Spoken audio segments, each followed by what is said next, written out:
अटल बिहारी वाजपेयी ने एक बार कहा था कि अगर आप अपनी पार्टी की कमियों को छुपाते हो तो आप पार्टी प्रेमी हो, हाँ, देश प्रेमी नहीं हो। हाँ। नाम है आपका? मेरा नाम बिलाल है। आपने जो पोस्टर लगा रखा है इस पे भी हम चर्चा करेंगे, लेकिन सबसे पहले जानना चाहूंगे आपके पैर में क्या हुआ है?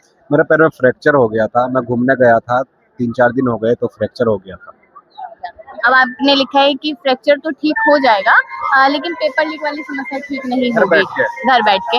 ऐसा क्यों लगता है? शायद सरकार कुछ ना कुछ तो कर ही रही होगी ना। क्या कर रही है सरकार? इतने पेपर लीक हो गए 10 साल में। पिछले 78 का जो ऑफिशियल आंकड़ा है, 78 पेपर लीक हो गए। अगर सरकार कुछ कर रही होती 2, 4, 6, 8, 10, 15, 20, 25, 30 कहीं तो ये आंकड़ा रुकता ना। 78 से ज्यादा ही है। 78 से ज्यादा। ये सरकार तो सेंचुरी पे पहुंचने वाली है, तो अगर सरकार कुछ करती कहीं तो रुकता ना। आप ही कुछ सोचिए। तो आप कल भी आए थे? हाँ, मैं कल भी रात में आया था। कल दिन में ज्यादा भीड़ थी तो इसलिए नहीं आ पाया था। तो अभी आप मतलब सुबह आए, तो सुबह कितने बजे से आप यहाँ पर हैं? मैं यहाँ पे 11 बजे से हूँ। 11 बजे से हैं। तो कुछ लोग कह रहे हैं कि जो अभिजीत टिमके हैं या उनकी जो पूरी टीम है कॉकरोच जनता पार्टी की, वो फंडेड है, उनको तो प्रॉफिट हो रहा है, लेकिन आम जनता फिर से धूप में धक्के खा रही है। नहीं, ऐसा तो नहीं लग रहा है। अगर फंडेड होता तो कहीं ना कहीं यहाँ पे अच्छी व्यवस्था होती। आपने देखा होगा, आधे लोगों को खाना मिल रहा है, आधे लोगों को नहीं मिल पा रहा है। पानी भी लोग ही लेके आ रहे हैं जो यहाँ पे बांट रहे हैं। तो मुझे तो नहीं लगता कि ये फंडेड होगा। और मतलब कि पेपर लीक वाली जो चीज है, कहते हैं कि तमाम सरकारें भी कह रही है कि कांग्रेस के समय पर भी होती थी, तब तो आवाजें नहीं उठी, तब किसी ने अकाउंटेबिलिटी नहीं ली, तो फिर अब कांग्रेस के टाइम पे कितने पेपर लीक हुए आप मुझे बताइए। 70 पेपर कितने सालों में लीक हुए? उसमें स्टेट्स के भी है। स्टेट्स में जहाँ पे कांग्रेस की सरकार नहीं थी, बहुत सारे स्टेट्स ऐसे थे। यूपी में, मतलब मेरे जब से मैं पैदा हुआ हूँ यूपी में, कभी इस कांग्रेस की सरकार नहीं रही। दिल्ली में 13 साल पहले थी, और गुजरात में कभी बीजेपी की कांग्रेस की सरकार नहीं रही, मतलब 2000 से पहले ही थी। एमपी में 15 सालों से उन्हीं की है।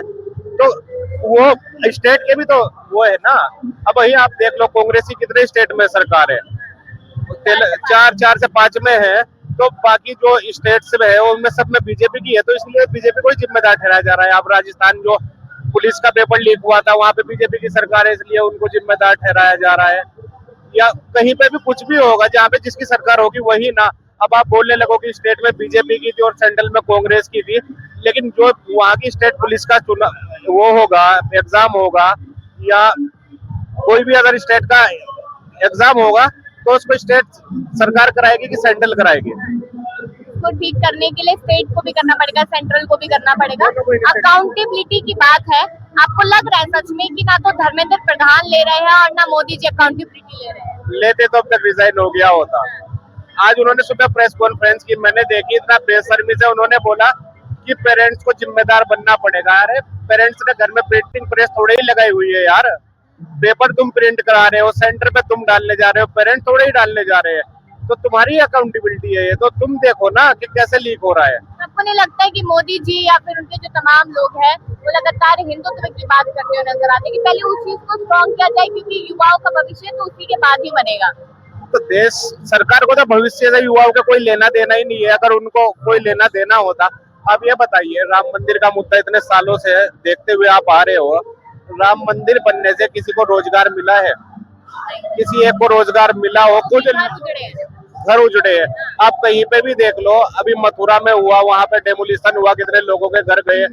और इससे पहले शायद मध्य प्रदेश में हुआ था, कोई कॉरिडोर बनाया था, वहां पे भी लोगों के घर उजड़े थे। तो देखो, आपका रिलीजियन है, मंदिर मस्जिद, आप वहां पे सिर्फ इतना अपने पूजा के लिए जा सकते हो, लेकिन अगर आप उसको दिमाग में लेके घूमोगे तो आप कभी भी कामयाब नहीं हो सकते। और जिस देश में आप इतने सारे गल्फ की कंट्रीज देख लो जिसमें सिविल वॉर हुए हैं, या धर्म को सिया सुन्नी की लड़ाई हुई है, सब बर्बाद हो गए। सीरिया, अफगानिस्तान और लीबिया, इससे पहले आपका ईरान हुआ, उससे पहले इराक बिल्कुल पूरी तरह से बर्बाद हो चुका है। तो जहाँ पे मान लीजिए धर्मेंद्र प्रधान इस्तीफा दे देते हैं, तो उनकी जगह आप किसको देख रहे हैं? देखो, सरकार में तो अभी मतलब मुझे जो थोड़ा सही लगते हैं, तो सिर्फ एक ही मिनिस्टर है, जैसे जयशंकर, ये पढ़े लिखे हैं, बाकी तो अनपढ़ ही है। कोई वो जाएगा तो दूसरा अनपढ़ आएगा, बदलेगा तो कुछ नहीं। लेकिन ये है कि नीचे बैठे हुए लोगों को थोड़ा डर होगा कि अगर भीड़ इकट्ठा होकर इतने बड़े आदमी का इस्तीफा ले सकती है, तो कहीं ना कहीं नीचे वालों को ये डर होगा कि तुमको भी उखाड़ के फेंक सकती है भीड़। तो यहाँ पे ये भी तो डर है ना कि आज आप लोग धर्मेंद्र प्रधान का इस्तीफा मांग रहे हैं, कल को आप एस जयशंकर का ही मांगेंगे, फिर निर्मला सीतारमण का मांगेंगे, तमाम नेताओं का मांग लेंगे कि ये काम ढंग से नहीं है। नहीं, जो गड़बड़ी करेगा, इतनी बड़े लेवल पे गड़बड़ी करेगा तो उसका तो इस्तीफा मांगा ही जाएगा। और डेमोक्रेसी में ये तो होता ही है, लोगों को अधिकार होता है इस्तीफा मांगने का। राजनाथ कहते हैं हमारी सरकार में इस्तीफा नहीं होगा। हाँ, क्योंकि बेशर्मी है ना, ये बेशर्मी है कि इस्तीफा नहीं होता। इतनी सरकार बेशर्म है कि कुछ भी हो जाए उनको कोई लेना देना ही नहीं है। उनको तो मजे से उनके बच्चे सबके बाहर पढ़ रहे हैं। ये देखिए आप, सबसे पहले अगर सरकार को ये 1% भी लगता कि हमारे देश में शिक्षा व्यवस्था सही है तो उनके बच्चे इंडिया में पढ़ रहे होते ना। उनके बच्चे बिना एंट्रेंस दिए किसी भी यूनिवर्सिटी में, टॉप JNU, जामिया, AMU या आपका DU, किसी भी यूनिवर्सिटी में एडमिशन करा सकते थे। लेकिन वो फिर भी क्यों करोड़ों रुपया खर्च करके अपने बच्चों को बाहर भेज रहे हैं? क्योंकि उनको पता है यहाँ पे बिल्कुल सिस्टम करप्टेड है। आपका नाम? पंकज ढिमरा। क्या करते हैं आप? मैं जी लॉ फैकल्टी में पढ़ाई कर रहा हूँ, अभी फर्स्ट ईयर है मेरा। हाँ, एक मैम में कंप्लीट हो चुकी है मेरी। आप यहाँ आए हो तो आपको पता ही कि पेपर लीक का पूरा मामला है, कैसे देख रहे हो? मैं जी, जो आप देखकर काम करते हो, भगवान कहते हैं ना, एक चीज देता है तो उसके बदले कुछ ना कुछ देता है। मैं कल से यहाँ पर कंटिन्यू शरबत बांटता हूँ और मेरी टीम भी यहाँ पर है और मैं दिल्ली यूनिवर्सिटी में PWD बच्चों को रिप्रेजेंट करता हूँ। तो अभी जैसे सब लोग कह रहे हैं कि जो एजुकेशन मिनिस्टर है उनका इस्तीफा होना चाहिए, तो धर्मेंद्र प्रधान का इस्तीफा मतलब हम मांगने आए हैं। पिछले 24 घंटे से यही मांग रहे हैं और पिछले 48 घंटों में 5 से ज्यादा बच्चों ने सुसाइड किया है। 5 से ज्यादा बच्चों ने अपना परिवार खोया है और 11 बच्चों ने अभी तक सुसाइड कर लिया। सरकार की कानों पे अभी तक कोई जू नहीं रंगी है। अभी कोई मेलेडी ट्रॉफी मोदी जी किसी को दे दे तो पूरी मीडिया कवर करने पहुंच जाती है। अभी 11 बच्चे मतलब सुसाइड कर चुके, वहां तक अभी कोई न्यूज मीडिया नहीं गई, मोदी सरकार का कोई मंत्री नहीं गया। आपको लगता है कि धर्मेंद्र प्रधान के इस्तीफे से एजुकेशन सिस्टम जो है वो बेटर हो पाएगा? जी बिल्कुल, धर्मेंद्र प्रधान के इस्तीफे से एजुकेशन बेटर हो पाएगा। पढ़ा लिखा कोई नेता आएगा, उसको संभालेगा तो नीट पेपर लीक रुकेगा। आपको पूरे बीजेपी के नेताओं के बारे में पता है कि कौन कौन नेता किस? हाँ जी, बिल्कुल बिल्कुल। धर्मेंद्र प्रधान हट जाते हैं तो आप किसको नया नेता एजुकेशन मिनिस्टर पे देखेंगे?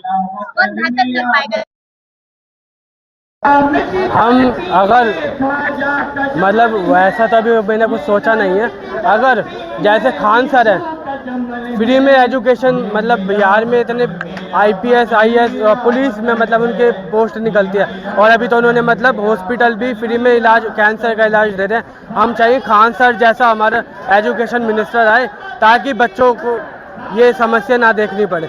लेकिन जो मेन स्ट्रीम मीडिया है वो तो खान सर को, तमाम और लोगों को जो पढ़ाते हैं बच्चों को, उन्हें वो कोचिंग माफिया कहकर बुला रहे हैं। जी, कोचिंग माफिया गलत बात है ना। बिल्कुल, जो कोचिंग वाले मतलब लाखों पैसे लेते थे, लाखों हजारों को, वो खान सर ने कुछ चंद हजारों रुपए में बच्चों को प्रोवाइड कराया है। जो उन्होंने हॉस्पिटल प्रोवाइड कराया है वो नहीं दिखाएंगे? जो उन्होंने हॉस्पिटल हेल्थ ये सब दिखाया है वो दिखाएंगे। तो आप लोग जैसे अगर आप कल भी आए थे, आज भी है, लगातार शरबत दे रहे हैं आप लोगों को क्योंकि गर्मी भी बहुत ज़्यादा है, तो ये क्या लगता है, ये जो प्रदर्शन है क्या ये कंटिन्यू चलता रहेगा? जब तक धर्मेंद्र प्रधान इस्तीफा नहीं देगा हम यहीं पर मतलब मौजूद रहेंगे और जितना हमसे बनेगा। इन्होंने तो इतना मतलब हमारा बुरा हाल करा है। खाना पीने के बिना एक समय को इंसान रह सकता है, लेकिन वॉशरूम तक भी बंद कर दिया। इस्तीफा देना ना देना एक अलग बात है, पर हम छात्रों के लिए आवाज़ तो उठाएंगे और हमारा काम है छात्रों के लिए आवाज़ उठाना। तो आपको नहीं लगता है कि सरकार में इतने बड़े बड़े नेता, अमित शाह है, उधर राजनाथ सिंह है, उधर मोदी जी खुद है, उनको भी कोई ना कोई बयान देने चाहिए? तमाम बच्चों की जान जाती है। मैं तो कहता हूँ मोदी जी जो कहते हैं ना झोला उठाकर, मैं तो कहता हूँ चौकीदार को गेट पे आना पड़ेगा और साधु संत जितने भी उनको जंगल चले जाना चाहिए और कोई पढ़ा लिखा नेता हमारी मतलब आए और देश को संभाले। किसी पढ़े लिखे, मैं तो कह रहा हूँ मैडम, ये एजुकेटेड नेता की हमें ज़रूरत है ताकि आगे से ऐसे नीट पेपर लीक ना हो। मैं तो कह रहा हूँ मैडम, बिल्कुल उनको बयान देना चाहिए। जो नीट पेपर की धांधलेबाजी हुई है उस पर उनको खुद बोलना चाहिए। क्यों नहीं बोल रहे हैं वो लोग? और जैसे कि इन्होंने कहा, क्या नाम बताया इन्होंने, पंकज पंकज, जी। जैसे पंकज जी ने कहा कि हमारे देश में पढ़े लिखे नेता की जरूरत है, तो मोदी जी की डिग्री तो देखी होगी ना आपने? मोदी जी की डिग्री, हाँ बिल्कुल देखिए, फेक डिग्री। चाय बेचते हुए आपने देखा था मोदी जी को? नहीं, मैं तो नहीं, मैं तो नहीं, पैदा भी नहीं हुई होंगी। पहले इंटरव्यू में बताया कि मैं 8वीं पास में घर से निकल गया था, उसके बाद अमित शाह ने फिर कोई बनाया रिजल्ट, ये मोदी जी के 12वीं पास है, ये 10वीं पास है। और और पहले मोदी जी पहले बयान देते थे मैं अनपढ़ हूँ। सुनो, जिस समय में मोदी जी ने ग्रेजुएशन पूरी करी थी उस समय मतलब कुछ नहीं थी डिग्री, यार, पहले डिजिटल डिग्री बनती नहीं थी, वो डिजिटल डिग्री है। मैडम जिस स्टेशन पे चाय बेची थी वो स्टेशन ही नहीं है। हाँ। हाँ, तो चाय कैसे बेची? और उसके पब्लिक का दिल जीतना रहता है, इसीलिए वो कुछ ना मैं कुछ बता बोलता रहा हूँ, रहता है। सोशल मतलब अपना पीआर के दम पर बीजेपी की फंडिंग पर धर्मेंद्र प्रधान का चल रहा है, नहीं तो उनको रील बनाने के अलावा और कुछ आता भी नहीं, ना उनको बच्चों के राइट्स पता। बोलने तरीका तो है नहीं पता, हाँ जी, रुक रुक के तो बोलते हैं ऐसे। अब नीट पेपर दोबारा करवाने साथ बस कॉन्फ्रेंस नहीं करी। टेलीग्राम करने से आप लेकिन जनता कहा को नहीं जा रहा है, खुद आप हाँ। मतलब बीजेपी सरकार अनपढ़ है, लेकिन मतलब जनता अनपढ़ नहीं है। देश में इतने मुद्दे हैं, नीट पेपर लीक है, बहुत सारे मुद्दे हैं, पर उनको टीवी पे क्या दिखाना है, मेलोडी दिखानी है। अब ये कोई दिखाने की चीज है? सुबह योगा दिखाई अरे ना। तो क्या दिखाएंगे, अपनी बेइज्जती करवाएंगे, विरोधी मैं- दिखवाएंगे, कोई अपनी यहाँ कोई पे अपनी बेइज्जती दिखवाएगा, बहुत बताओ सारे पहले। चैनल देखे होंगे, न्यूज़ चैनल और भी है बहुत सारे, मैं नाम तो नहीं लूँगा पर्सनली किसी का, लेकिन आप चैनल खोल के देखेंगे एक भी न्यूज़ यहाँ की आ रही है इस प्रोटेस्ट की?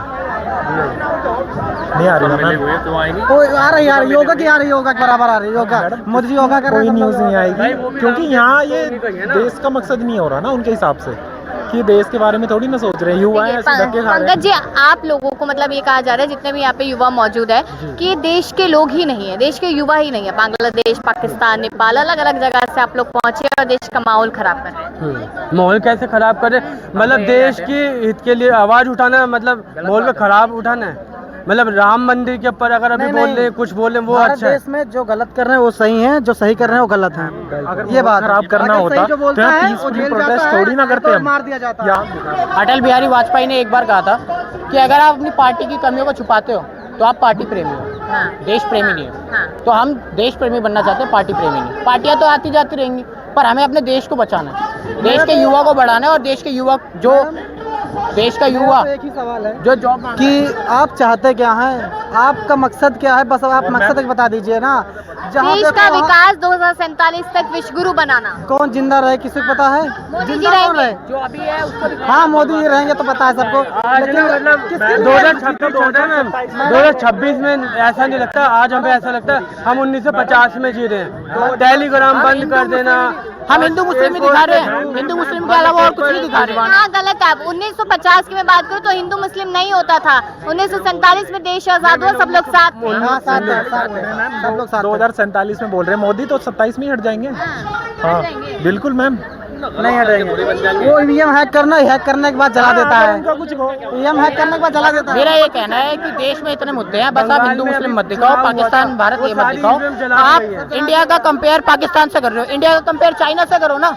क्यों चाइना की वीडियोस नहीं देखी, सामने आ रही है कि कितना कूड़ा करकट है वहाँ पे भी कास्टिज्म है मैम? बहुत ज्यादा। तो मैम ये देखो होता है, अब क्या इंडिया में कूड़ा करकट नहीं है क्या? बहुत ज्यादा है नहीं है क्या? अरे चलो दिखाओ। तो मैं वही तो कह रहा हूँ, आप पाकिस्तान से क्यों कंपेयर करो, चाइना से कंपेयर करो ना। चाइना की भी तो इकोनॉमी ऑस्ट्रेलिया से करो। आप तो उससे मतलब कर रहे हो जो मतलब खुद ही परेशान है, जो बहुत बहुत आज मैम $1 की कीमत आप भी जानते हो, $1 96 रुपीज हो गया। अब आप बताओ महंगाई कितनी ऊपर जा रही है। आज एक चाय अगर आप लेने भी जाओगे ना तो चाय 20 रुपए की मिलती है, चाय एक 20 रुपए की मिलती है, समोसा 25 रुपए का मिलता है, और ब्रेड लेने जाओगे वो भी 30 रुपए की मिलती है। ये देश के आम आदमी की एक बेसिक नीड है, 10 रुपए की ब्रेड, 10 रुपए की चाय और 10 रुपए का समोसा। अगर मैं गलत बोल रहा हूँ तो भाई सहमत हो कि नहीं है? बताओ मेरे को।